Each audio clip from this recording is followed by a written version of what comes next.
তো ধন্যবাদ সবাইকে যারা জয়েন করেছেন। আমার নাম শামসিন আহমেদ, আমি আইডেন্টিটি ইনক্লুশনের ফাউন্ডার সিইও। এবং আইডেন্টিটি ইনক্লুশন থেকে প্রত্যেক মাসেই আমরা একটা করে ওয়েবিনার আয়োজন করি বিভিন্ন মানসিক স্বাস্থ্য বিষয়ের উপরে। এবং আজকের ওয়েবিনারের বিষয়টা অনেকটা কনফ্লিক্ট রেজলিউশন মেইনলি, এই টপিক যেটা রিলেশনশিপস এর উপর নির্ভর করে আমরা বলছি। বা আমাদের যে স্পিকার আছেন তাকে আমি পরিচয় করার পর আগে আমি চাবো যে একটু আইডেন্টিটি ইনক্লুশনের ব্যাপারে আপনাদেরকে জানান। তো আইডেন্টিটি ইনক্লুশন কাজ করে মূলত চারটা মেইন অ্যাক্টিভিটির মাধ্যমে। আমরা মানসিক স্বাস্থ্যের যে সামাজিক নির্ধারক গুলো আছে সেগুলোকে নিয়ে কাজ করি। এবং আমরা যে কাজগুলি করি সেগুলির মধ্যে প্রথমত আমরা প্রত্যেক বছর 10 থেকে 15 জন ইউথ দেরকে নেই, এবং তারা সাইকোলজি ব্যাকগ্রাউন্ডের থাকে, ডেভেলপমেন্ট স্টাডিজ ব্যাকগ্রাউন্ড থাকে, সোশ্যাল ওয়ার্কের ব্যাকগ্রাউন্ড থাকে, এবং তাদেরকে নিয়ে আমরা তাদেরকে ট্রেনিং দেই অ্যাজ সাইকোসোশ্যাল সাপোর্টার্স। এবং তারপরে তারা 1 বছর আমাদের সাথে কাজ করে টু প্রোভাইড সাইকোসোশ্যাল সাপোর্ট। যাদের সিভিয়ার মেন্টাল ইলনেস আছে বা ডিসেবিলিটি আছে তাদেরকে তারা সাপোর্ট দেয়, অ্যাট হোম সার্ভিস দেয়। এবং তারপরে আমরা সাপোর্ট গ্রুপ মিটিংসও আয়োজন করি প্রত্যেক মাসে। যদিও কয়েক মাস ধরে আমরা সেটাকে স্থগিত রেখেছি, কিন্তু আমরা আবার সেটা শুরু করব। এছাড়া আমরা যেটা করি যে আমরা কনসালটেন্সি সার্ভিসেস দিয়ে থাকি বিভিন্ন অর্গানাইজেশনকে, তাদেরকে ডিসেবিলিটি এবং মেন্টাল হেলথ ইনক্লুসিভ করার জন্য। আর এছাড়া আমরা অনেক ট্রেনিংস দিয়ে থাকি বিভিন্ন জায়গায় এবং বিভিন্ন সংগঠনকে, so that they can be mental health inclusive. Psychosocial সাপোর্টের উপরে আমরা দিয়ে থাকি, ওয়ার্ক প্লেস মেন্টাল হেলথ নিয়ে আমরা ট্রেনিংস করিয়ে থাকি, এবং সেটা দিয়ে আমরা অ্যাডভোকেসিও করে থাকি। আমাদের সাইকোসোশ্যাল সাপোর্টটা একটা ইউনিক সার্ভিস, যেটা মেইন স্ট্রিম পপুলেশনের জন্য আর কেউ দিচ্ছে বলে আমার জানা নাই ঢাকার মধ্যে। তো এই সাপোর্টটার মধ্যে যেটা আমরা করে থাকি, সেখানে আমরা একটা নিডস অ্যাসেসমেন্ট করে থাকি। যাদের মেন্টাল ইলনেস বা ডিসেবিলিটি আছে তাদের কি কি নিডস আছে, কি কি সাইকোসোশ্যাল সাপোর্ট তাদের লাগবে, সেই অ্যাসেসমেন্টটা করার পরে তাদেরকে নিয়ে আমরা একটা পার্সোনালাইজ ওয়ার্ক প্ল্যান করি যে তাদের কি সাপোর্ট দরকার, কিভাবে দেওয়া হবে। এবং তার পরবর্তীতে সেই সাপোর্টটা আমাদের ট্রেন সাইকোসোশ্যাল সাপোর্টার্সরা দেয়। এই যে এই সাইকোসোশ্যাল সাপোর্ট প্রোগ্রামটা আমরা প্রত্যেক বছরই করি, এবং আমাদের নেক্সট ইয়ারের কোহোরটা আমরা এর মধ্যেই সিলেক্ট করবো। তো সেটার প্রমোশনটা আমরা আমাদের পেজের মাধ্যমে পাওয়া যাবে যদি কেউ ইন্টারেস্টেড হন। এখন আমাদের ওয়েবিনারের শুরু করার আগে আমরা কিছু নিয়ম দেখে নিই যে আমরা কিভাবে এই পুরো ওয়েবিনারটা পরিচালিত করব। প্রথমে 45 মিনিটস এর জন্য আমাদের যে স্পিকার আছেন আজকে, নাইমা ইসলাম অন্তরা, সে হচ্ছে তার পরিচয় দিবে এবং তার টপিকটা ইন্ট্রোডিউস করবে। এবং 45 মিনিটস এর জন্য সে তারই আহ, সেই সেশনটা লিড করবে। সে স্ক্রিন শেয়ার করে এবং আমাদের সেশনটার টপিক নিয়ে সে কথা বলবে। এবং আমাদের ওয়েবিনার সময় যেহেতু 1 ঘন্টা, 45 মিনিটস পরে 15 মিনিট, শেষ 15 মিনিটে সময় থাকবে প্রশ্ন উত্তরের জন্য। যদি কেউ, যারা পার্টিসিপেট করছেন, আপনারা যদি প্রশ্ন করতে চান আপনারা চ্যাটেও লিখতে পারেন আপনাদের প্রশ্নগুলো, বা এখানে কিউএনএ একটা সেকশন আছে সেখানেও আপনারা কোয়েশ্চেন গুলা লিখে দিতে পারেন। আর যদি চান আপনারা প্রশ্নগুলো নিজের মুখেও করতে পারেন, যদি আপনারা তখন আহ, আপনাদের মিউট করা আছে বা হ্যান্ড রেজ আইকনটা দিলে তখন আমরা আপনাদেরকে সুযোগ দেব ওই কোয়েশ্চেনটা বলার। তো সেটা হচ্ছে শেষ 15 মিনিটে।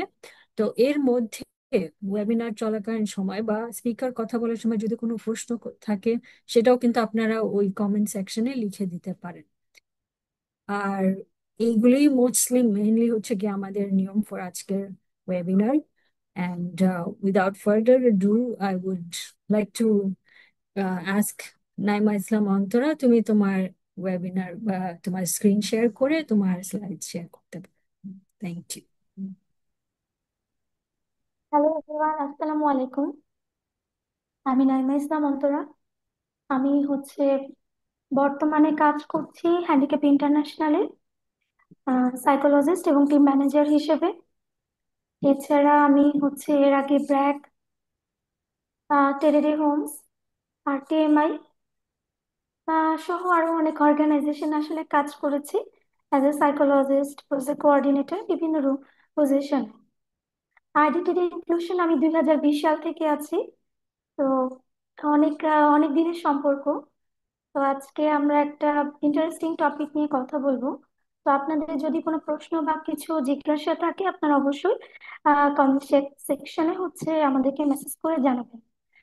আর কমেন্ট সেকশন যখন আসলে মেসেজ গুলো করবেন, আমি রিকোয়েস্ট করব কোহিনুর আপু বা জীবন ভাইয়া ওনারা যেন আমাকে একটু জানায় কি কি প্রশ্ন আসে বা কি কি অ্যান্সার আসলো, কারণ কিছু কুইজ থাকবে। আচ্ছা, তো আমি আমার স্ক্রিনটা শেয়ার করি।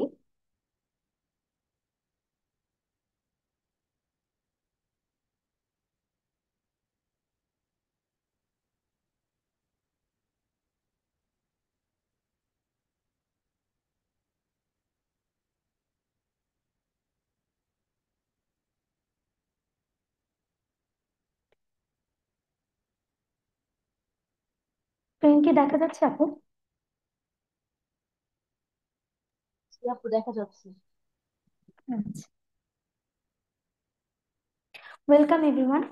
আমি আজকে যে বিষয়টা নিয়ে কথা বলবো, এই বিষয়টা আমরা বিভিন্ন রিলেশনশিপ আমরা যে কোনো ধরনের কনফ্লিক্ট ফেস করি, এটা খুব নর্মাল একটা বিষয়। কনফ্লিক্টটাকে আসলে আমরা কিভাবে মিটিগেট করতে পারি বা রিডিউস করতে পারি, সেটা নিয়ে আজকের topic, the art of healing and connection in relationships. তো আমি যদি শুরুতেই হচ্ছে কিছু প্রশ্ন জিজ্ঞেস করি আপনাদেরকে, তারপরে আমি মূল আলোচনায় চলে যাই।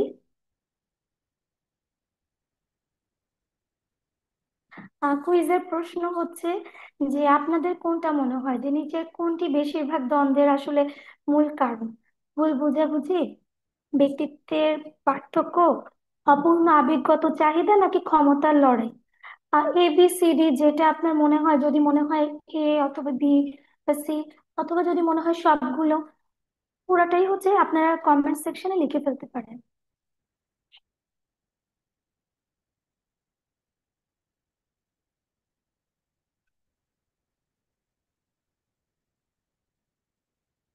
সেকেন্ড প্রশ্নটা করি। আপনারা লিখেন, আমি মুখে বলি। দ্বন্দ্বের মুহূর্তে আপনার প্রথম প্রতিক্রিয়া কি হয়? নিজেকে রক্ষা করা, চুপ করে যাওয়া, দ্রুত সমস্যার সমাধান করতে চাওয়া, অন্যজনকে বোঝার চেষ্টা করা?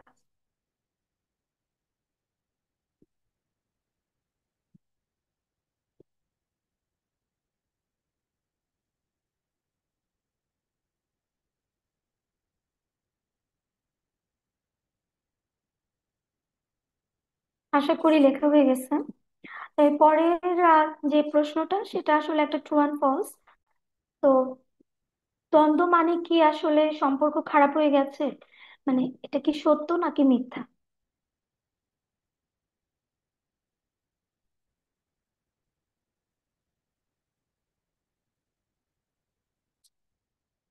আমি দেখতে পাচ্ছি মিথ্যা। অনেকগুলা। একজন একজন বলছে আচ্ছা, ফলস। Very good. ফলস। ওকে, আমি যদি একটু প্রথম প্রশ্নটাই যাই, নিচের কোনটি বেশিরভাগ দ্বন্দ্বের মূল কারণ? এটা আসলে এক একজনের ক্ষেত্রে পার্সপেক্টিভ অনুযায়ী এক এক রকম। তবে যেহেতু আমরা রিলেশনশিপ রিলেটেড কথা বলছি, সেই জায়গাটা আসলে অপূর্ণ আবেগগত চাহিদাটাই কি আমরা মূল এই জায়গাটায় অ্যাপ্লিকেবল একটা অ্যান্সার হিসেবে ধরতে পারি। তারপরে যদি আমি বলি, ভুল নাই, অ্যান্সারে কোনো ভুল নাই। তো এখানে কোনো পরীক্ষা চলতেছে না, জাস্ট এটা আমি আসলে কতটুকু জানি। হ্যাঁ, বা এটা জানার জন্যই তো আসলে আজকের এই ওয়েবিনারটা। পরের যে আহ, প্রশ্নটা ছিল, দ্বন্দ্বের মুহূর্তে আপনার প্রথম প্রতিক্রিয়া কি হয়? এক একজনের ক্ষেত্রে এটা এক এক রকম হতে পারে। এটা কেউ নিজেকে রক্ষা করতে পারে, কেউ চুপ হয়ে যেতে পারে। সো এখানে আসলে কোনোটাই মানে কি বলবো যে পার্সপেক্টিভ অনুযায়ী একটা রাইট অ্যান্সার। যেমন সবচেয়ে ভালো অ্যান্সার এই জায়গায় আসলে অন্যজনকে বোঝার চেষ্টা করা, বাট এটা আসলে সবসময় পসিবল হয় না। But এটা এখানে মোর অ্যাপ্রোপ্রিয়েট একটা অ্যান্সার। আর লাস্টে যে প্রশ্নটা ছিল, দ্বন্দ্ব মানেই সম্পর্ক খারাপ হয়ে গেছে, তো এটা হ্যাঁ, যে উত্তরটা আমরা শুনতে পেলাম যে মিথ্যা। অ্যাকচুয়ালি আসলে দ্বন্দ্ব মানেই যে সবসময় সম্পর্ক খারাপ হয়ে গেছে, এটা একদমই ভুল কথা। আচ্ছা, তো আমরা প্রথম পার্টটাতে চলে যাই। আমাদের আজকে যে প্রথম পার্টটা সেগমেন্ট, আমরা যে পাঁচটা সেগমেন্টে আসলে আজকে ফুল ওয়েবিনারটাকে সাজিয়েছি। প্রথমটা হচ্ছে understanding the tie the true roots of conflict, এই বিষয়টাতে তো মানে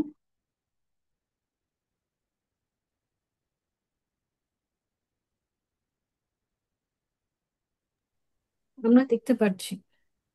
আচ্ছা, ওকে।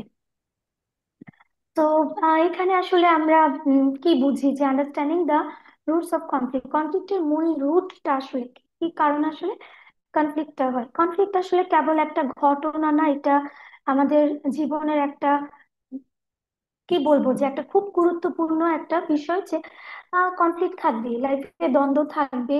দ্বন্দ্ব ছাড়া আসলে কখনোই আমাদের সম্পর্কটা মধুর হবে না। তো এটার পিছনে আসলে অনেকগুলা দ্বন্দ্ব বা সংঘাতের পিছনে অনেকগুলা রুট কজ থাকে, যে রুট কজ গুলার কারণে আসলে দ্বন্দ্বগুলার মাত্রা কিন্তু বিভিন্ন রকম হতে পারে। তার মধ্যে আমরা এখানে দেখতে পাচ্ছি যে unmet needs, unheard emotions, unhealed past experiences. আমি যদি একটু ইয়েতে যাই আর একটু জানতে চাই যে কোনো সংঘাত বা বিরোধের সময় আমরা আসলে সব সময় খেয়াল করি, মনোযোগ দিই যে হোয়াট হ্যাপেন্ড, কি ঘটেছে, কিন্তু আসলে আমাদের যেটাতে ফোকাস করা উচিত যে প্রত্যেকটা মানুষের কাছে আসলে দ্বন্দ্বটা কি, what it means to each person, এটার অর্থটা আসলে কি। এবং আহ, এইটা যদি আমরা বের করতে পারি তখনই কিন্তু আমরা জানতে পারবো যে ঝগড়ার আসলে গভীরে বা দ্বন্দ্বের গভীরে কিন্তু আমাদের আনমেট নিডস থাকতে পারে, আনহার্ড ইমোশনস বা অনির্বাচিত অনুভূতি, তারপর আনহিল্ড পাস্ট এক্সপিরিয়েন্স থাকতে পারে, যেটার কারণে আসলে আমাদের এই দ্বন্দ্বগুলো ঘটছে। তো আনমেট নিডসটা আসলে কি, আমাদের এমন কিছু মৌলিক বা ব্যক্তিগত প্রয়োজন আহ, যা পূরণ হয়নি, যেটা থেকে আসলে আমাদের ভিতর ক্ষোভের সৃষ্টি হয়ে থাকতে পারে। যেমন অনেক মানুষ হয়তো তার পার্টনার, তার ফ্যামিলি মেম্বার, তার সিবলিংস এর কাছে হয়তো সম্মান, রেসপেক্ট বা তার নিরাপত্তা হয়তো এক্সপেক্ট করতেছে, সেই চাহিদাটা তার পূরণ হচ্ছে না, তখন কিন্তু কনফ্লিক্ট হতে পারে। আনহার্ড ইমোশনসটা কি, যেটা হচ্ছে কিছু চাপা পড়ে থাকা, আসলে আমাদের প্রকাশ না হওয়া বিভিন্ন আবেগ, দুঃখ, আহ যেগুলা হচ্ছে কি হয় একটা টাইমে আউটবার্স্ট হয়েছে অনেক ভায়োলেন্টলি বা সাইলেন্টলিও হতে পারে। অনেকে একদম চুপ হয়ে যায়, কথা বলে না, বা অনেকে শাউট করে। আনহিল্ড পাস্ট এক্সপিরিয়েন্স আসলে অতীতের কোনো ঘটনা বা স্মৃতি যা বর্তমানের সামান্য ঘটনা তো কিন্তু কি হতে পারে, জেগে উঠতে পারে, এবং আমাদের যে পরিস্থিতিটা থাকে আসলে ওইটাকে আরো ঘোলাটে বা জটিল করে ফেলতে পারে। তো এই ক্ষেত্রে আসলে আমরা যদি সমাধানের দিকে ফোকাস করি, যে এটা সমাধানের তো একটা মূল মন্ত্র আছে, যে এখানে লেখা আছে যে দোষারোপ নয় কৌতূহল, যে কারোর প্রতি আমরা ব্লেম করব না। সত্যিকার এবং স্থায়ী সমাধানের ক্ষেত্রে আমাদের মূল জিনিসটা হচ্ছে আমাদের যে দোষারোপ, একে অপরের প্রতি যে দোষারোপ করার যে মানসিকতা বা ব্লেমিং, সেটা দিয়ে না বরং কৌতূহল বা কিউরিসিটি দিয়ে যদি আমরা চেষ্টা করি, আমরা যদি আমাদের প্রশ্ন করার জায়গাগুলোকে একটু চেঞ্জ করি, লাইক তুমি কেন এমন করলে, এই প্রশ্নটা না করি আমরা যদি আমাদের পার্টনার বা যে পার্সনটার সাথে আমার কনফ্লিক্টিং সিচুয়েশনটা ঘটেছে তাকে যদি আমি জিজ্ঞেস করে যে, কি হয়েছে বা তোমার কেমন লাগছে, অনেক দৃষ্টিকোণ বা পার্সপেক্টিভটাকে যদি আমরা আসলে আরো বোঝার চেষ্টা করি, আর তাদের উদ্দেশ্যটাকে বোঝার চেষ্টা করি, তাহলে কিন্তু আসলে আমাদের এই সমস্যাগুলার সমাধানগুলা কিন্তু অটোমেটিক বের হয়ে যাবে। তখন কিন্তু আর দোষারোপটা থাকবে না ওই জায়গাটা, এবং সংঘাত কখনোই সম্পর্ক ভাঙনের মূল লক্ষণ হতে পারে না। এটা জাস্ট একটা গভীর বোঝাপড়ার একটা আহ কি বলতে পারি, আমরা একটা আমন্ত্রণ বলতে পারি। সুতরাং কনফ্লিক্ট হলেই যে আসলে সম্পর্কটা শেষ, আমার কি বলে যে আর কিছুই করার নাই, এটা একদমই ভুল কথা। তো আমরা যদি আসলে আমাদের রুটসটা বের করতে পারি কনফ্লিক্টের, unmet needs, unheard emotions, unhealed past experience, তাহলে খুব সহজেই আমরা আসলে আমাদের কনফ্লিক্টটাকে মিটিগেট বা রিডিউস করতে পারবো। এরপরে এই পার্টে যদি আপনাদের কোনো প্রশ্ন থাকে আপনারা হচ্ছে চ্যাট বক্সে লিখে রাখতে পারেন, আমি হচ্ছে পরবর্তীতে এটার অ্যান্সার দিব। এরপরে হচ্ছে আমাদের সেকেন্ড যে সেগমেন্ট, এটার উপরে হচ্ছে কুইজের প্রশ্নগুলো থাকবে। সো আমি যদি হচ্ছে প্রশ্নটা করি, প্রথম প্রশ্নটা হচ্ছে সহানুভূতিশীল ভাবে বা আমরা যদি ইম্প্যাথেটিক লিসেনিং বলি, যে এটার শোনার মানেটা আসলে কি, দ্রুত পরামর্শ দেওয়া, উত্তর দেওয়ার জন্য শোনা, বোঝার জন্য শোনা, আলোচনায় জেতার চেষ্টা করা, কোনটা মনে হয় আপনাদের কাছে রাইট সেটা হচ্ছে কমেন্ট সেকশনে লিখে ফেলুন।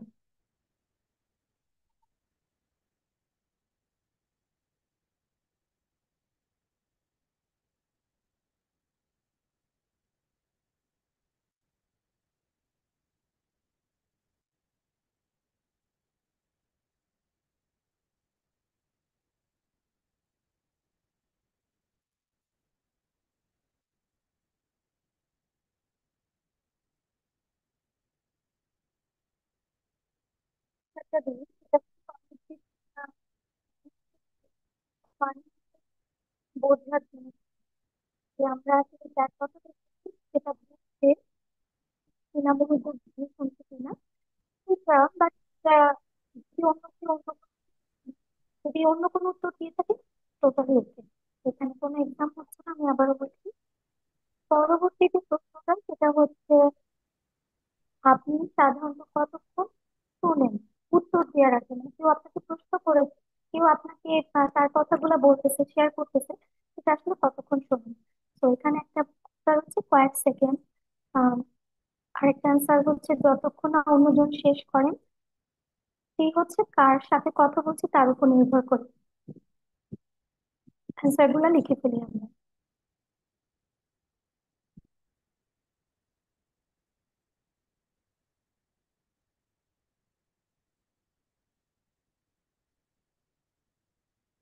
সেটা পড়ি, এর মধ্যে লেখা হয়ে গিয়েছে। তো যখন আরেকজনের কথা আমি শুনছি তখন সাধারণত যেটা করলে আসলে ভালো হয় সেটা হচ্ছে যে যতক্ষণ না আরেকজন আসলে কথাটা শেষ করেন তার এক পর্যন্ত শোনা। কারণ আহ এই ক্ষেত্রে যদি আপনি, অনেকেই হয়তো অ্যান্সার লিখতে পারেন যে কার সাথে কথা বলছি তার উপর নির্ভর করে, এটাতে কিন্তু আনওয়ান্টেড ফিল করতে পারে।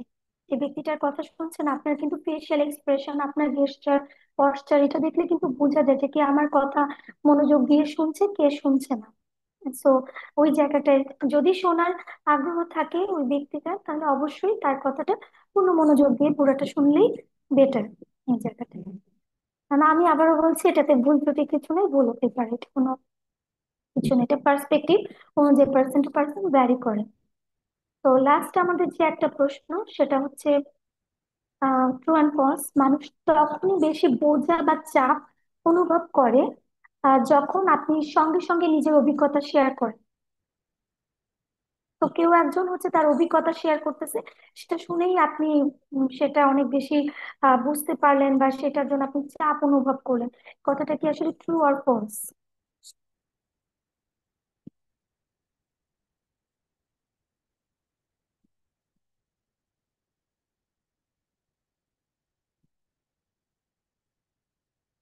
আশা করি অ্যান্সার লেখা হয়ে গেছে। তো এই অ্যান্সারটা আসলে ফলস। কারণ কারো অভিজ্ঞতা শোনার সাথে সাথে কিন্তু আমরা কিন্তু বেশি বুঝি না বা বেশি চাপ অনুভব করি না, তাই না? এটা তো আসলে ঘটনাটা শোনার উপরই ডিপেন্ড করে, তো সবার ক্ষেত্রে তো একই অ্যান্সার হবে না। এবার আমরা মূল সেগমেন্টে চলে যাই, the power of empathetic listening. আসলে আমাদের যোগাযোগ বা কমিউনিকেশনের ক্ষেত্রে আমাদের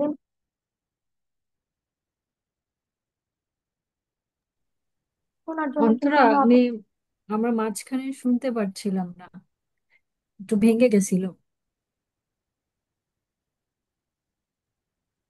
হ্যাঁ আপু, এখন শোনা যাচ্ছে? হ্যাঁ, এখন শোনা যাচ্ছে। আচ্ছা, কুইজটা কি শোনা গেছে নাকি ওটাতে আবার কুইজের ব্যাক লাস্ট করব? পার্টে একটু ভেঙে যাচ্ছিল। না, বাট ঠিক আছে, আচ্ছা, নেক্সটটা থেকে ওকে, ভালো হয়। আচ্ছা, ঠিক আছে। যদি আমি একটু শেয়ার করি যে কুইজের লাস্ট পার্টটা ছিল, মানুষ তখনই বেশি বোঝা বা চাপ অনুভব করে যখন আপনি সঙ্গে সঙ্গে নিজের অভিজ্ঞতা শেয়ার করেন।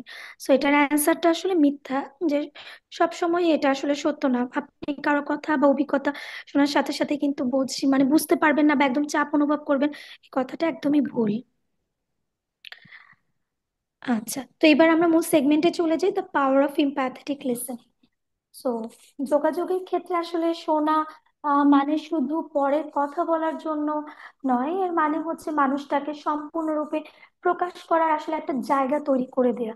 যে একটা মানুষকে যখন আমি শুনবো, যখন মনোযোগ দিয়ে তার দিকে তাকিয়ে কথাগুলো শুনবো, তখন কিন্তু সে আগ্রহ পাবে তার কথাগুলো শেয়ার করার ক্ষেত্রে। এটা কিন্তু রিলেশনশিপে খুব ইম্পর্টেন্ট একটা পার্ট। আমরা বলি না যে অ্যাক্টিভ লিসেনিং খুব ইম্পর্টেন্ট। অ্যাক্টিভ লিসেনিং এর সাথে সাথে এমপ্যাথেটিক লিসেনিংটা খুব ইম্পর্টেন্ট। আপনার কিন্তু ফেশিয়াল এক্সপ্রেশন, আপনি যে আসলে মনোযোগ দিয়ে শুনছেন, সেটা আপনার বডি গেস্টার পশ্চার এগুলোর মাধ্যমে কিন্তু বোঝা যায়। সো এই জায়গাতে আসলে তিনটা সূত্র আছে। সো এখানে দেখতেই পাচ্ছি আমরা practice the 3 A's of empathy. এমপ্যাথির তিনটা এ আছে। একটা হচ্ছে অ্যাটেনশন বা মনোযোগ, যেটা হচ্ছে বি ফুলি প্রেজেন্ট, আপনি একদম মনের কথা শোনার সময় পুরোপুরি উপস্থিত থাকা, সে যা বলে সেই কথাটাকে মনোযোগ দিয়ে শোনা। অ্যাকসেপ্টেন্স, লিসন উইদাউট জাজমেন্ট, আপনার নিজের মতামত বা বিচার না করে মনোযোগ দিয়ে হচ্ছে কারো কথা শোনা। এবং নট নেসেসারি এখানে আসলে আপনাকে যে তার সাথে একমত হতে হবে তার কথার সাথে, এটা কোনো ইম্পর্টেন্ট না, বাট সে যাই বলতেছে উইদাউট জাজমেন্ট সেটাকে গ্রহণ করা, সেটা শোনা। অ্যাকনলেজমেন্টটা হচ্ছে আসলে স্বীকৃতি। স্বীকৃতিটা কি? আমরা যেটাকে বলি যে paraphrasing, like reflect what you hear. আপনি যে কথাটা শুনতেছেন ওইটার সাথে সাথে যদি আপনি হেড নোট করেন, বা আপনি যদি সেটার একটু মানে জিসটা হয়তো বলেন, বা হ্যাঁ আমি শুনছি, বুঝতে পারছি তুমি কি বলছো, বা কেউ একজন তার হতাশা নিয়ে কথা বলছে, আপনি বলতে পারেন যে আমি বুঝতে পারছি তুমি এই বিষয়টা নিয়ে হতাশ। তো তখন কি হয় যে আপনার রিলেশনশিপটা কিন্তু আরো অনেক স্ট্রং হয়। সো রিলেশনশিপের ক্ষেত্রে এমপ্যাথেটিক লিসেনিং খুব ইম্পর্টেন্ট। সেটা আপনার ফ্যামিলি, সেটা আপনার প্যারেন্টস এর সাথে হোক, সেটা আপনার সিবলিংস এর সাথে হোক, পার্টনারের সাথে হোক, আপনার কাপলের সাথে, যে কারোর সাথেই আসলে হোক, খুব ইম্পর্টেন্ট একটা জিনিস। তো ওই জায়গাটা আমরা খেয়াল করব যেন আমরা 3 এর প্র্যাকটিসটা করি: অ্যাটেনশন, অ্যাকসেপ্টেন্স এবং অ্যাকনলেজমেন্ট। সো এটাই এখানে আসলে বলা হয়েছে। সো এই তো এইটা আমরা যদি জানতে পারি, আমরা যদি প্যাথেটিক লিসেনিংটা ভালোভাবে জানতে পারি, তাহলে অটোমেটিক কি হবে যে আমরা আমরা খুব ইজিলি আমাদের আহ, সম্পর্কটাকে আরো শক্তিশালী তৈরি করতে পারবো। এবং আমাদের মধ্যে যদি কনফ্লিক্ট থাকে, সেই কনফ্লিক্টটাকে আমরা খুব সুন্দর করে আসলে মিটিগেট করতে পারবো বা রিডিউস করতে পারবো। এরপরে আমরা আমাদের থার্ড সেগমেন্টটা নিয়ে কথা বলবো। আমাদের থার্ড সেগমেন্টটা হচ্ছে খুব ইম্পর্টেন্ট একটা সেগমেন্ট এটা, যেটা আমরা সবাই ফেস করি। কনফ্লিক্ট তো হয়, কিন্তু সেটা তো আমরা রিপেয়ার অ্যাটেম্প্ট করার চেষ্টা করি, তাই না? বা সেটা মেরামতের চেষ্টা করি সহজ বাংলায়। তো the art of making repair attempts, এটা হচ্ছে আমাদের থার্ড সেকশন। তো এটা ঠিক কুইজের প্রশ্নগুলো হচ্ছে যে আপনাদের কাছে রিপেয়ার অ্যাটেম্প্ট বা মেরামতের প্রচেষ্টা বলতে আসলে কি বোঝায়। এখানে একটা প্রশ্ন হচ্ছে সমস্যা এড়িয়ে যাওয়া, বি হচ্ছে দোষারোপ করা, এই হচ্ছে উত্তেজনা কমাতে। এখানে উত্তেজনা বলতে আমাদের এক্সাইটমেন্ট যে থাকে ওই সিচুয়েশনটাতে, ওই কনফ্লিক্টিং সিচুয়েশনটাতে, ওইটা একটি ছোট ইতিবাচক কোনো পজিটিভ কোনো কাজ বা কথা বলা। অথবা ডি, আলোচনাকে বন্ধ করা। আপনারা কমেন্ট সেকশনে এটা লিখে দিন।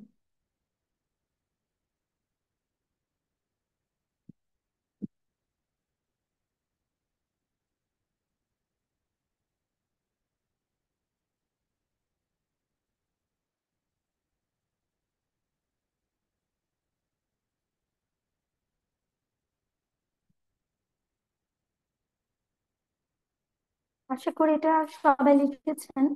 তো এখানে যদি আমি বলি যে এটা রাইট অ্যান্সারটা কি, এখানে সাধারণত আসলে সমস্যা এড়িয়ে গেলে, দোষারোপ করলে বা আলোচনাকে বন্ধ করলে কিন্তু আসলে কখনোই সম্পর্কটার কিন্তু কি করা যায় না, রিপেয়ার অ্যাটেম্প্ট চেষ্টা করা যায় না, আসলে মেরামত করাটা ইজি হয় না, অ্যাভয়েড করে যাওয়া বলে ওইটাকে। এই ক্ষেত্রে আমরা কি করতে পারি, এক্সাইটমেন্টটা যখন থাকে ওই সময় যদি পার্টনার একটা ছোট ইতিবাচক কোনো কথা বা কাজ যদি করে, তাহলে কিন্তু কনফ্লিক্টিং সিচুয়েশনটা খুব চমৎকার ভাবে আপনি এড়িয়ে যেতে পারেন, সর্ট আউট করতে পারেন।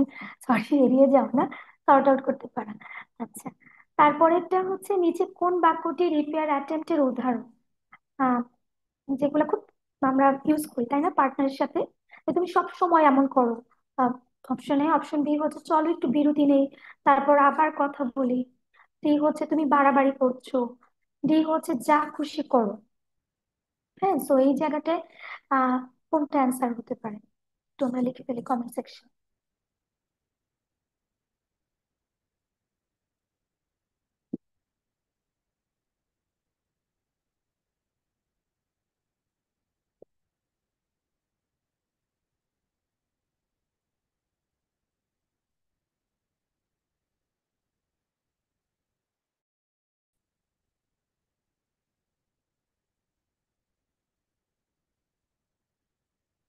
আশা করি সবাই লিখে ফেলেছে। সো এখানে যদি আমি অ্যান্সারটা দেখি যে কোন বাক্যটা আসলে রিপেয়ার অ্যাটেম্পটের উদাহরণ, দেখি বোঝা যাচ্ছে আসলে যে একটাই পজিটিভ, বাকিগুলা কিন্তু একটু নেগেটিভলি বলা। বি নাম্বারটা যে চলো একটু বিরতি নেই তারপর আবার কথা, এই যে একটু পজ নেওয়া, হ্যাঁ একটু কনফ্লিক্টের মধ্যে একটু পজ, এটা কিন্তু একটা রিপেয়ার অ্যাটেম্পটের উদাহরণ। তারপরে যে আমরা ট্রু অ্যান্ড ফলস দেখতে পাচ্ছি যে রিপেয়ার অ্যাটেম্প্ট সবসময় কথার মাধ্যমেই করতে হয়, এটা সত্য নাকি মিথ্যা, এটা আমরা একটু লিখে ফেলি।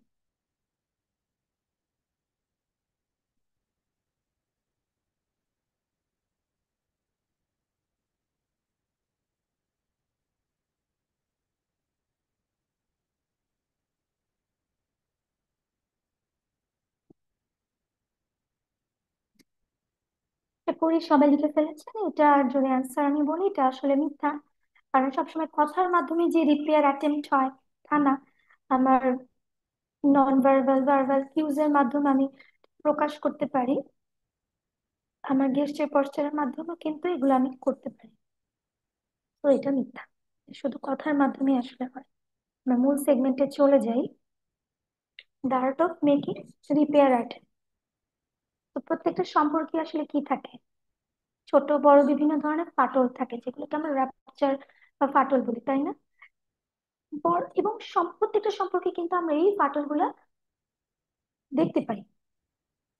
ইম্পর্টেন্ট জিনিসটা হচ্ছে যে কিভাবে আসলে এই ফাটলগুলোকে আমরা রিপেয়ার করতে পারি বা আমরা এই ভুল বোঝাবুঝিগুলোর অবসান ঘটাতে পারি, এটা হচ্ছে সবচেয়ে ম্যাটার করে। এই যে ফাটল বা র্যাপচার গুলো হওয়া কিন্তু খুবই স্বাভাবিক ব্যাপার, এগুলো হবে প্রত্যেকটা সম্পর্কে, সেটা প্যারেন্টস, সিবলিং, পার্টনার্স, কাপল রিলেশনশিপ সবার মধ্যে এটা আসলে এটা হতে পারে। এটা উম, কারণ প্রত্যেকটা ব্যক্তি আলাদা, প্রত্যেকটা ব্যক্তির চিন্তা চেতনা, অনুভূতি, ব্যবহার সবকিছুই কিন্তু আলাদা, তাই না?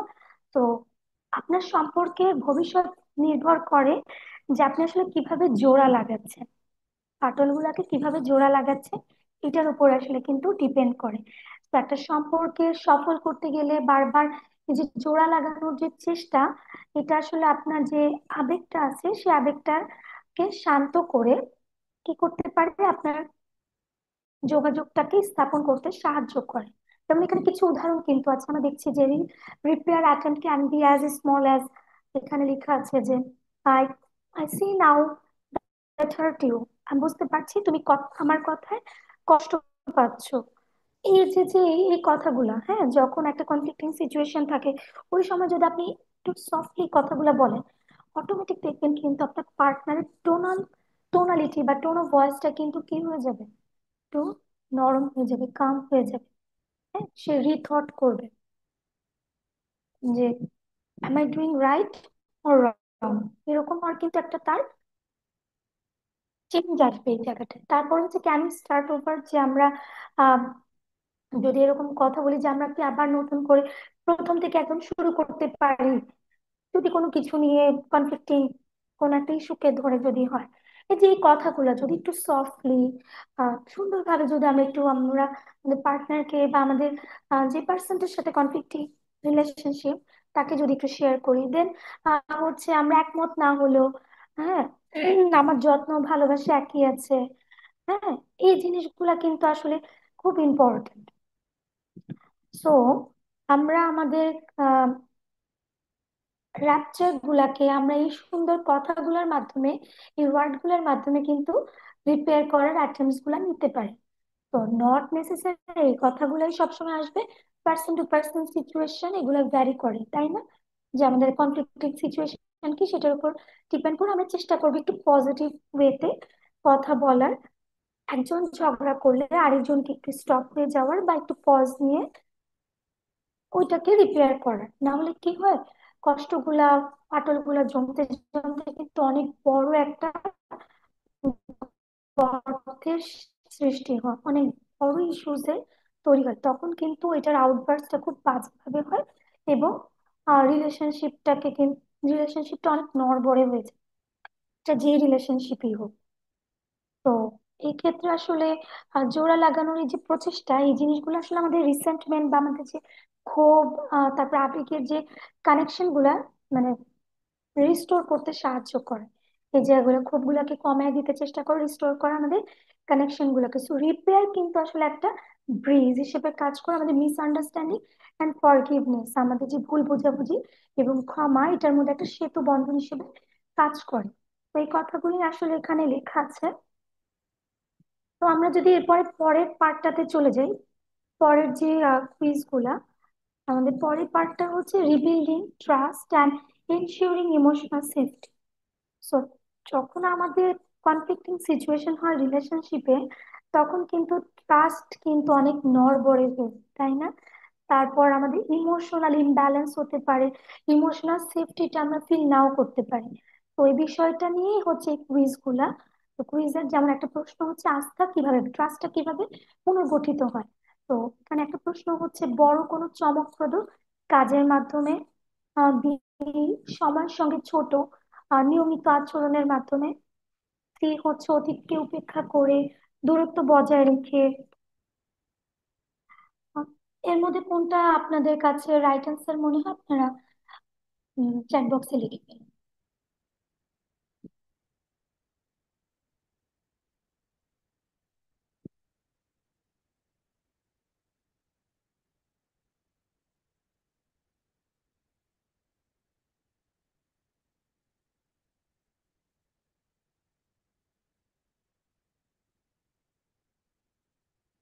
আশা করি সবাই লিখে ফেলেছে।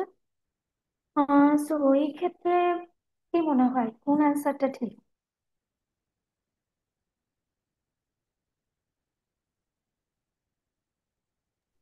বেশিরভাগই বি লিখেছে। আচ্ছা, ভেরি গুড। হ্যাঁ, এটাই রাইট অ্যান্সার, যে সময়ের সাথে ছোট এবং নিয়মিত আচরণের মাধ্যমে, তার মানে একটা কনসিস্টেন্সি থাকা। হ্যাঁ। তো চমকপ্রদ হুট করে একটা চমকপ্রদ কাজ করলে যে একদম ট্রাস্ট বিল্ড আপ রিবিল্ড হবে তা কিন্তু না। অতীতকে উপেক্ষা করেও আসলে করা যাবে না এবং দূরত্ব বজায় রেখেও আসলে আমরা ট্রাস্টটাকে রিবিল্ড কিন্তু করতে পারি না। আচ্ছা, এরপরে প্রশ্নটা হচ্ছে, কোনটি আস্থা ভঙ্গের সবচেয়ে বড় কারণ? মিথ্যা কথা বলা, আহ প্রথম প্রশ্নটার উত্তর। বি হচ্ছে অবহেলা বা তাচ্ছিল্য, সি হচ্ছে প্রতিশ্রুতি ভঙ্গ, ডি হচ্ছে উপরোক্ত সবগুলো। আহ, কোনটা রাইট অ্যান্সার এটা একটু লিখে দিন।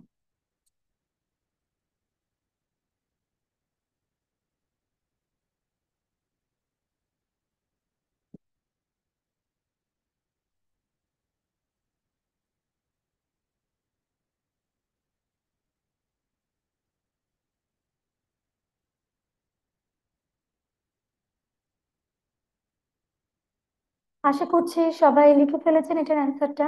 এটা আসলে দেখে বোঝা যাচ্ছে যে আস্থা ভঙ্গের সবচেয়ে বড় কারণ কি, কথা বলা, অবহেলা, তাচ্ছিল্য, প্রতিশ্রুতি ভঙ্গ, সবগুলোই কিন্তু আমাদের ট্রাস্ট ব্রেক করার অনেক বড় বড় কারণ, তাই না? তো উপরোক্ত সবগুলোই আসলে রাইট অ্যান্সার, এবিসি তিনটেই আসলে রাইট অ্যান্সার। তো এরপরে যদি আমি ট্রু অ্যান্ড ফলসে যাই, যে এখানে যে প্রশ্নটা আছে, যে কথাটা আছে যে আবেগগত নিরাপত্তা মানেই কঠিন কথাবার্তারা এড়িয়ে চলা, এটা কি আসলে ট্রু নাকি ফলস? এটা একটু আমরা লিখে ফেলি।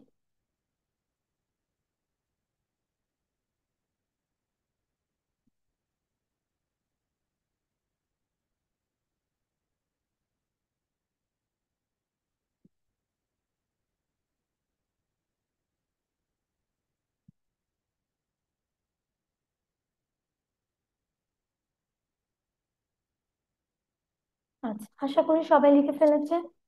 এটার অ্যান্সারটা হবে যে এটা ফলস। কারণ আমরা শুধুমাত্র আবেগগত বা ইমোশনাল সেফটি মানেই তো এমন না যে আসলে কঠিন যে আমাদের যে কথাবার্তা সেগুলো আসলে বলা, তা কিন্তু না। এটা কিন্তু যে কোনো ধরনের কথাই আমরা বলতে পারি, কঠিন হতে পারে, নরম হতে পারে, যে কোনো ধরনের কথাই, নর্মাল কথাবার্তাও হতে পারে। এই যে, তো আমরা যদি মূল সেগমেন্টে চলে যাই, rebuilding trust and ensuring emotional safety. So এখানে কি বলা আছে যে নাচটা কেবল প্রতিশ্রুতির মাধ্যমেই আসলে পুনরুদ্ধার হয় না, বরং এটা ধারাবাহিক একটা নিরাপত্তার মাধ্যমে পুনর্গঠিত হয়। তো এই যে ধারাবাহিক একটা নিরাপত্তা, ধারাবাহিকটা কি, যে একদিন দুই দিনেই আপনি একটা প্রমিস করলেন যে কোন একটা ইস্যুস কে কেন্দ্র করে আপনাদের মধ্যে কনফ্লিক্টিং সিচুয়েশন হইলো, যেটার সর্ট আউট হয়ে গেল বা এমন কিছু। উম, কিন্তু আসলে কিন্তু তা কিন্তু না, তাই না? মানে হুট করে কিন্তু আপনার ট্রাস্টটা ব্রেক হয় না। অনেক দিন ধরে ওই ইস্যুস গুলো চলতে থাকলে কিন্তু কি হয়, ওইটার সমস্যা হয়। আবার ঠিক আপনার হচ্ছে যে যদি আপনি কনসিস্টেন্টলি ধারাবাহিকভাবে যদি প্রমিসেস গুলা পূরণ করতে থাকেন, তাহলে কিন্তু অটোমেটিকলি কি হবে, আপনার ট্রাস্টটা আবার পুনরুদ্ধার হবে। সেটা খুব ইম্পর্টেন্ট। প্যাকেজে নিচে কিছু উদাহরণ দেওয়া আছে। Emotional safety, sorry, emotional safety আসলে grows when partners keep communication open and honest. কমিউনিকেশনটা যদি ওপেন এবং খোলামেলা এবং যদি সৎ হয় পার্টনারের আচরণ, তাহলে কিন্তু অটোমেটিক কি, পার্টনার কিন্তু ইমোশনাল সেফটিটা তার মধ্যে গ্রো করে। তার মধ্যে ওই পার্টনারের প্রতি যদি কোনো কনফ্লিক্টিং সিচুয়েশন থাকে, তারপরেও কিন্তু কি করবে, ট্রাস্টটা কাজ করবে। সো এই ক্ষেত্রে আসলে যোগাযোগটা খুব ইম্পর্টেন্ট। যদি সততা থাকে এবং যদি কমিউনিকেশনটা অনেক ওপেন থাকে, তাহলে কিন্তু অবশ্যই ইমোশনাল সেফটি এবং ট্রাস্ট দুইটাই কিন্তু থাকবে পার্টনারের মধ্যে। তারপর হচ্ছে রেসপেক্ট বাউন্ডারিজ অ্যান্ড ভালনারেবিলিটিস। আমাদের প্রত্যেকটা মানুষেরই কিন্তু কি বাউন্ডারি আছে, তাই না? আমাদের লিমিটেশনস আছে, আমাদের অনেক উইকনেস আছে। এই জিনিসগুলোকে যদি আমরা রেসপেক্ট করি, প্রতিটা পার্টনারই যদি ইচ এন্ড ইচ আদার যদি নিজেদেরকে রেসপেক্ট করে, তাহলে কিন্তু অটোমেটিক কি হবে যে আমাদের যদি কোনো ধরনের কনফ্লিক্টিং সিচুয়েশন আসে, কোনো ইমোশনাল কোনো সিচুয়েশন আসে, সেক্ষেত্রে কিন্তু আমাদের ট্রাস্টটাকে আবার রিবিল্ড করাটা ইজি হবে, রিপেয়ার করাটা ইজি হবে, এবং আমাদের ইমোশনাল সেফটিটাও কিন্তু এক্ষেত্রে কি উঠবে, গড়ে উঠবে। কারণ প্রতিটা মানুষই আলাদা, প্রতিটা মানুষই, কোনো মানুষ কিন্তু একজন আরেকজনের মতো না। প্রত্যেকেরই কিন্তু লিমিটেশনস আছে, বাউন্ডারিজ আছে।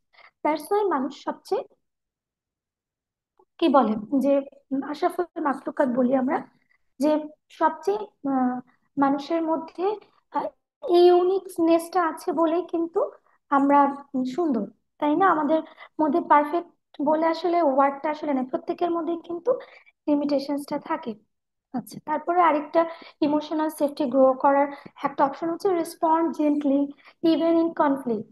যে যেমনই কনফ্লিক্টিং সিচুয়েশন হোক, আমরা যদি আমাদের ব্যবহারটাকে, আমাদের আচরণটাকে যদি কোমল রাখি, যেমন খুব হার্শলি কথা না বলা, গালাগালি না করা, বা খুব ভায়োলেন্ট বিহেভিয়ার না শো করা, তাহলে কিন্তু আপনার যে পার্টনারটার সাথে আপনার কনফ্লিক্টিং সিচুয়েশন হচ্ছে বা যার সাথে হচ্ছে, তার সাথে কিন্তু আপনার কি হবে, ইমোশনাল সেফটিটা থাকবে, নিরাপত্তাটা কিন্তু থাকবে। আর যদি না থাকে, সেই পার্সনটা যদি খুব হার্শলি আপনার সাথে কথা বলে, জোরে কথা বলে, ধমক দিয়ে কথা বলে, গালাগালি করে, তখন কিন্তু আসলে ইমোশনাল সেফটিটা কিন্তু থাকছে না, তার প্রতি আপনার ট্রাস্টটা কিন্তু ব্রেক হয়ে যাচ্ছে। সো খুব ইম্পর্টেন্ট এই জিনিসটা, যে keep communication open and honest, respect boundaries vulnerabilities and respond gently even in conflicting situation. তো আপনার এই ক্ষেত্রে একটা ইম্পর্টেন্ট জিনিস হচ্ছে সেফটি ফার্স্ট। ইন্টিমেসিটা অবশ্যই ইম্পর্টেন্ট একটা জিনিস, কিন্তু তার সাথে সাথে সেফটিটাও খুব ইম্পর্টেন্ট। তো এবার হচ্ছে আমরা আমাদের লাস্ট পার্টটাতে চলে এসেছি। আমাদের লাস্ট পার্টটা হচ্ছে moving from coexistence to deep connection. তো এটার উপরে আমাদের কিছু কুইজ আছে। কুইজের প্রশ্নগুলা এখানে আছে। যে প্রথম প্রশ্নটা হচ্ছে, গভীর সংযোগ বা আমাদের ডিপ কানেকশন তৈরি হয় কিভাবে? সব বিষয় এ সব বিষয়ে একমত থাকার মাধ্যমে, বি পারস্পরিক খোলামেলা ও সহানুভূতিশীলতা দিয়ে, সি, দ্বন্দ্ব এড়িয়ে চলার মাধ্যমে নীরব সময় কাটিয়ে। কোনটা রাইট অ্যান্সার মনে হয়?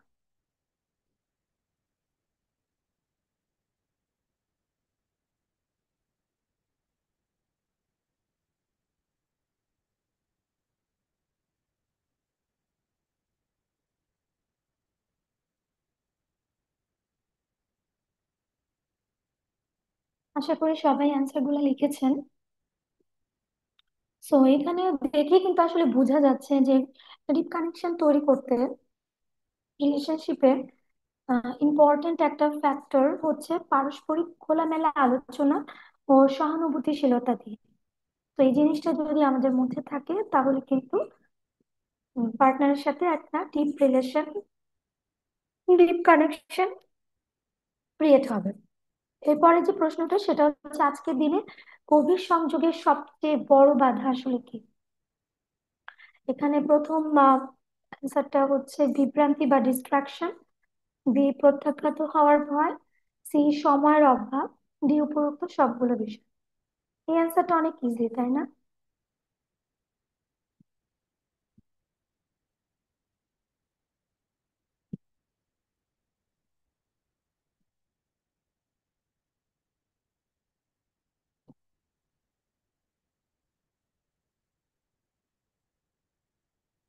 তো এটার অ্যান্সারটা আসলে কি, এটা আমরা মোটামুটি সবাই বুঝতে পারছি যে তিনটে: ডিস্ট্রাকশন, প্রত্যাখ্যাত হওয়ার ভয়, সময়ের অভাব, সবগুলোই কিন্তু আমাদের ডিপ কানেকশনের ক্ষেত্রে আসলে একটা বড় বাধা। এরপরে আমাদের যে ট্রু অ্যান্ড ফলসটা আছে সেটা হচ্ছে আহ সংযোগ জন্মগত, এটি গড়ে তোলা যায় না।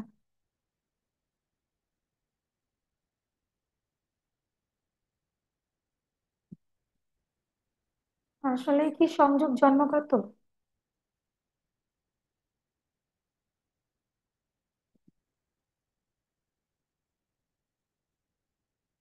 আশা করি সবাই এটার অ্যান্সার দিয়েছেন ট্রু অ্যান্ড ফলস এর। তো এটা দেখে কিন্তু বোঝা যাচ্ছে যে কানেকশন কখনোই কিন্তু কি জন্মগত না, এটা গড়ে তোলা যায় না। এটা একদম ভুল একটা কথা।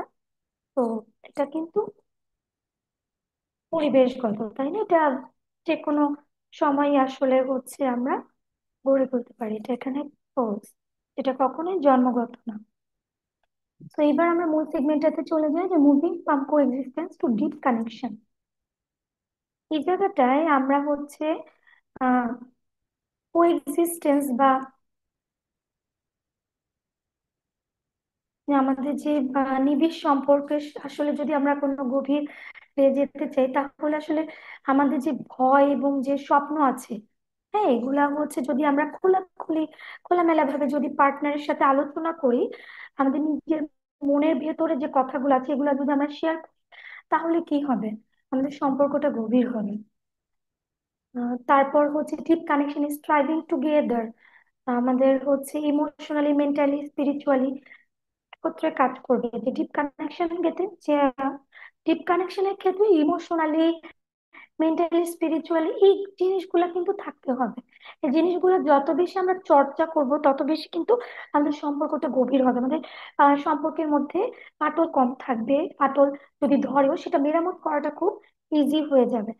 এই সম্পর্কটাকে গভীর করতে গেলে কয়েকটা বিষয় খুব ইম্পর্টেন্ট, যেগুলো যে টু মুভ ডিপার এখানে বলা আছে যে share fears and dreams openly. নিজেদের যে আমাদের ভয়, স্বপ্নগুলো, এগুলো আমাদের ওপেনলি শেয়ার করা। এক্সপ্রেস গ্র্যাটিটিউড, গ্র্যাটিটিউডের কথাটা বারবার কিন্তু আসছে। এটা কারণটা কি, যে আমাদের আমরা না কি করি, যে কোনো সম্পর্কে আমরা আমাদের কৃতজ্ঞতা প্রকাশটা না আসলে একটু কম করি। কারণ আমরা কি করি, টেক ফর গ্রান্টেড, না ভালোবাসা তো আমি পাবোই, সেটা বাবা মার কাছ থেকে হোক বা আমার থেকে বাবা মার হোক, সিবলিংস এর কাছ থেকে হোক, পার্টনারের কাছ থেকে হোক বা কাপলের কাছ থেকে হোক, এটা তুমি পাবোই। এটা আমরা আসলে ধারণা করিনি বা মনে করি যে মানে এটা আমরা একদম মানে কি বলে, তুই যে বললাম যে গ্রান্টেড, টেক ফর গ্রান্টেড আসলে ফিল করি। বাট না, আসলে ওইটাকে সম্মান দিতে হবে, ওইটাকে নলেজ করতে হবে। গ্র্যাটিটিউডটা প্রকাশ করতে হবে। আমরা যত বেশি ওইটাতে কৃতজ্ঞতা প্রকাশ করব, যে থ্যাংক ইউ সো মাচ যে তুমি আমাকে আজকে সময় দিয়েছো, বা তুমি আমাকে আম, আজকে ঘুরতে নিয়ে গিয়েছো, বা আজকে আমরা একটা দারুণ জায়গায় ঘুরতে গিয়েছি বা টাইম স্পেন্ড করেছি। এই যে এই কথাগুলো না বললেও যেমন নিজের মধ্যে একটা হ্যাপিনেস কাজ করে, আবার আমাদের সম্পর্কটাকেও কিন্তু জোড়া লাগাতে সাহায্য করে।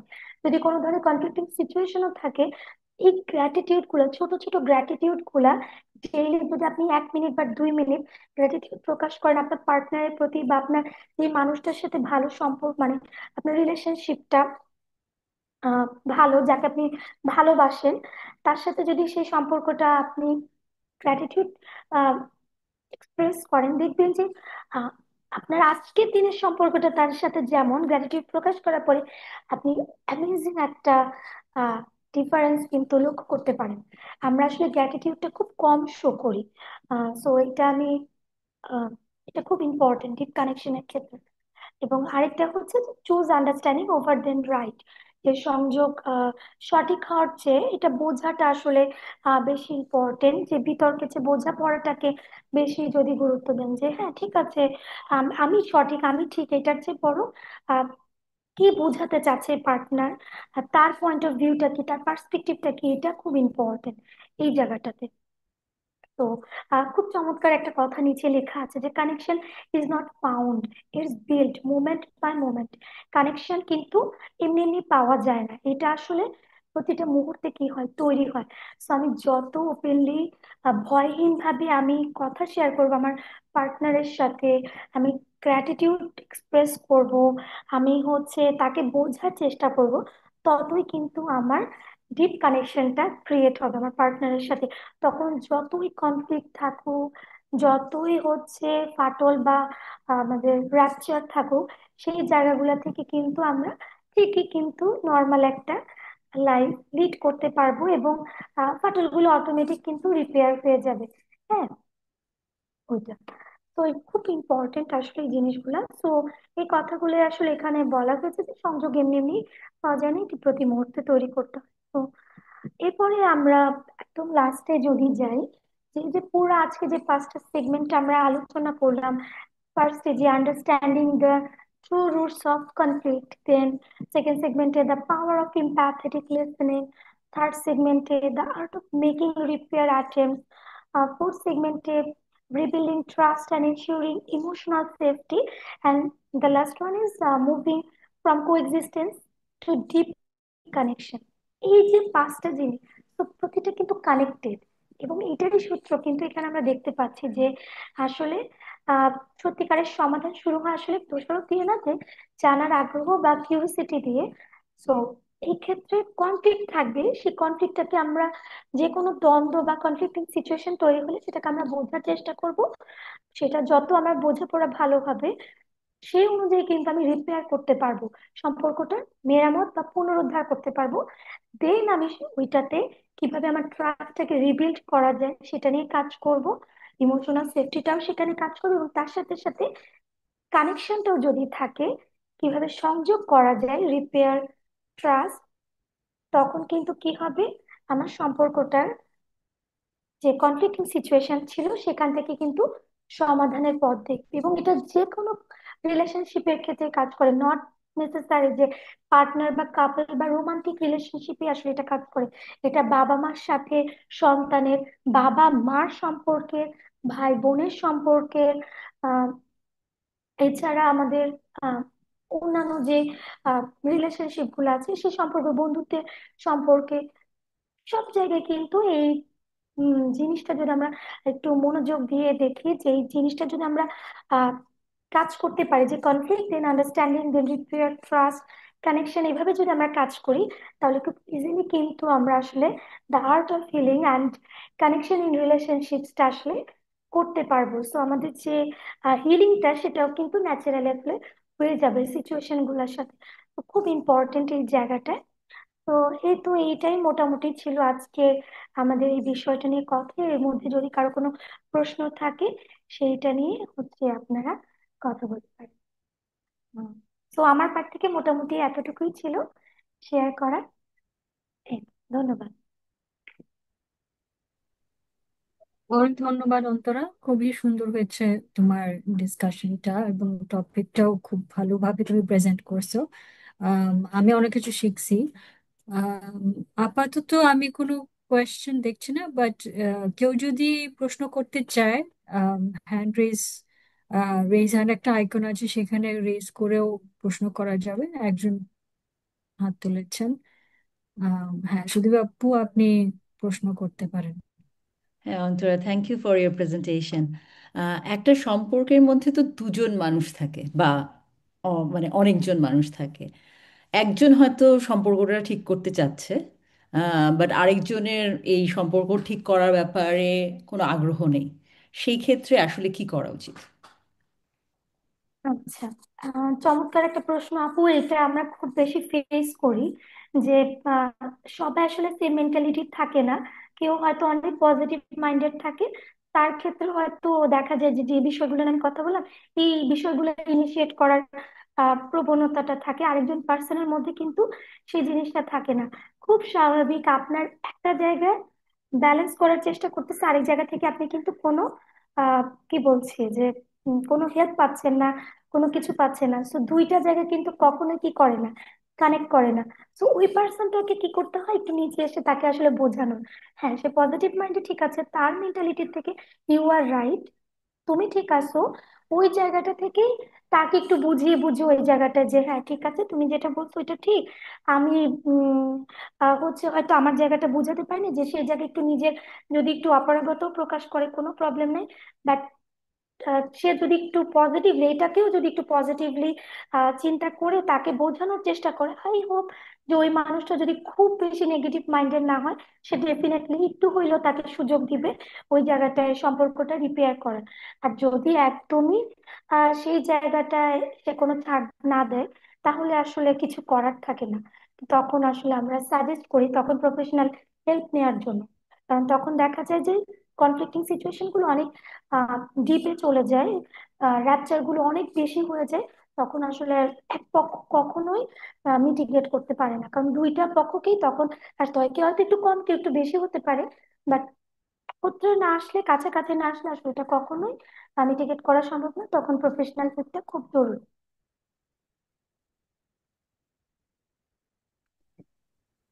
আরেকটা প্রশ্ন হচ্ছে, সেটা হচ্ছে কি যে আহ, সব সম্পর্ক কি রিপেয়ার করার দরকার আছে কিনা? কোনো কোনো সম্পর্ক প্রবাবলি, লাইক আমি মনে করি যে সবকিছুর একটা টাইম লাইন থাকে, ঠিক আছে? যে কোনো একটা রিলেশনশিপের একটা টাইম লাইন থাকে, and that can, the timeline could have like end. ঠিক আছে? So when should we get the hint that it has ended and we should not think about any more repair? এটা এমন হওয়া উচিত না যে সে মরে গেলে বা আমি মরে গেলে এরকম হবে, but what is that point? What is that point when we say enough is enough? না আপু, আপনি অ্যাবসলিউটলি রাইট। আসলে সব সম্পর্কে যে মেরামত করতে হবে তা কিন্তু না, ডিপেন্ড করে যে তার সাথে আমার কানেকশনটা কেমন।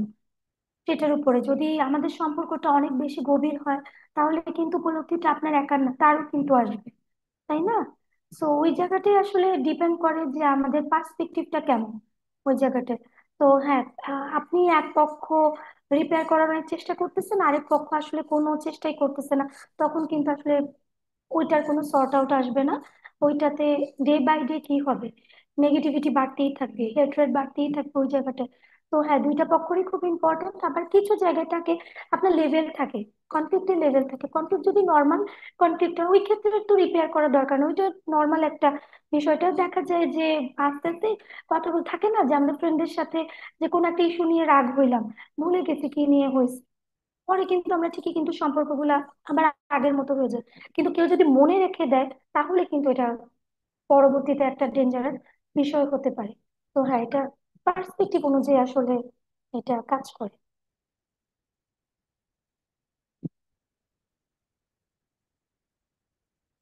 আশা করি আপু আমি বলতে পারছি। Thank you for your answer. I don't have any more question.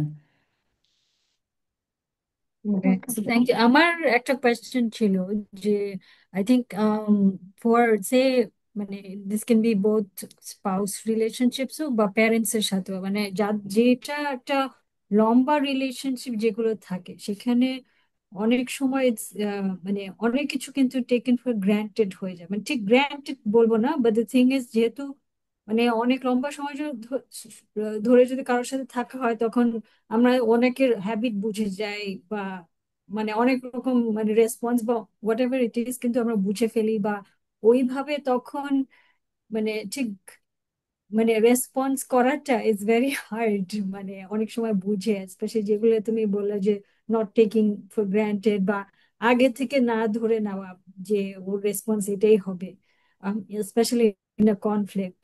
এটাও, এটা কিভাবে মিটিগেট করা যায়? বিকজ যে উইথ প্যারেন্টস স্পেশালি, যে ওদেরকে তো চিনে ফেলছি, ওরা আমাকে চিনে ফেলছে মানে খুব ভালো করে। So it's like it's very, আমি যদি চিন্তা করি practically, it's very hard to not uh, মানে জাজ করা না করা, বা ধরে নেওয়া না না না ধরে নেওয়া ইজ ভেরি হার্ড আর কি। তো এটা কিভাবে মিটিগেট করা যায়? আর এটা একটু খুব মানে কি বলবো আপু, এটা টাফ। কারণ আমরা একভাবে আসলে বড় হই, আমাদের এক একজনের পার্সোনালিটি তৈরি হয়ে যায়। তো আমরা কিন্তু এটা ধরে নেই যে হ্যাঁ, আব্বু তো সবসময় এইভাবেই কথা বলে বা আম্মু তো এইভাবেই কথা বলে, তাই না? তো ওইটা কিন্তু একটা চাপা ক্ষোভ আমাদের ভিতরে আসলে কিন্তু থেকে যায়। তো তারা যখন কথা বলে তখন ওই যে উইদাউট জাজমেন্ট, ওই জিনিসটা আসলে খুব কঠিন। এটার অনেক প্র্যাকটিস করতে হয়, এটা কয়েকটা।